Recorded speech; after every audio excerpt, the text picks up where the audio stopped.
झारखंड में पहली बार सरकारी और निजी दोनों स्तर पर किडनी ट्रांसप्लांट की सुविधा शुरू हो रही है। स्वास्थ्य विभाग की समिति ने रांची के इन दोनों अस्पतालों को मंजूरी दे दी है। इससे राज्य के हजारों किडनी मरीजों को अब दिल्ली या मुंबई नहीं जाना पड़ेगा।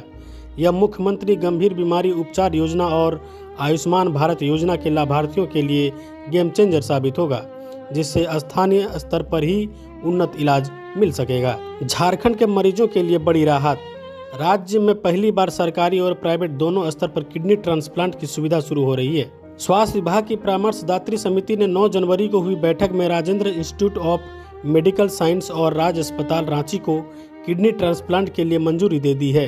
अपर मुख्य सचिव स्वास्थ्य अजय कुमार सिंह की अध्यक्षता वाली इस बैठक में दोनों अस्पतालों को मानव अंग प्रत्यारोपण अधिनियम के तहत योग्य पाया है। लाइसेंस जारी होगा, जिससे राज्य के हजारों किडनी रोगी अब बाहर के राज्यों में नहीं जाएंगे।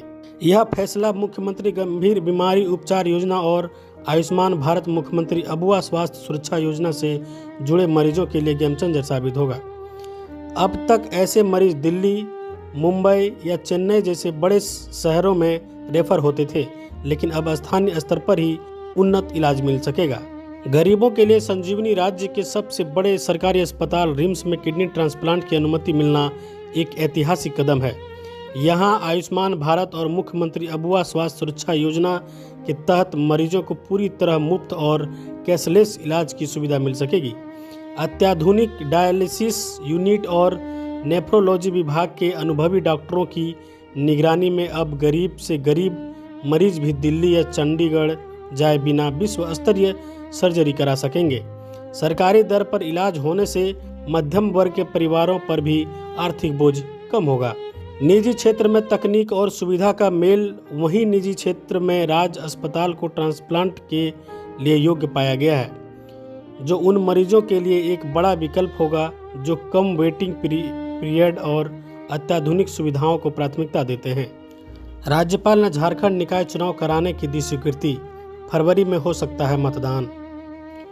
राज्यपाल संतोष कुमार गंगवार ने राज्य में नगर निकाय चुनाव कराने को लेकर राज्य निर्वाचन आयोग के प्रस्ताव पर अपनी सहमति दे दी है।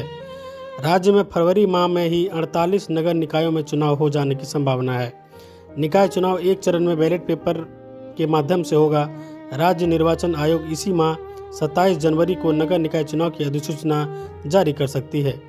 सभी निकायों में एक चरण में चुनाव होगा। इसके तहत 25-26 फरवरी को चुनाव कराया जा सकता है, क्योंकि 23 फरवरी तक स्कूलों में इंटरमीडिएट की परीक्षा है। हालांकि चुनाव के कार्यक्रमों की घोषणा आयोग द्वारा किया जाएगा। बताया जाता है कि आयोग ने नगर विकास विभाग के माध्यम से 9 जनवरी को हुई कैबिनेट की बैठक में ही निकाय चुनाव कराने के लिए तिथि निर्धारित कर प्रस्ताव भेजा था, जिस पर कैबिनेट ने स्वीकृति देते हुए राज्यपाल के अनुमोदन के लिए भेज दिया था। उस पर राज्यपाल ने अपनी स्वीकृति प्रदान की है। बताते चले कि झारखंड उच्च न्यायालय ने राज्य में 31 मार्च तक चुनाव कराने को कहा है।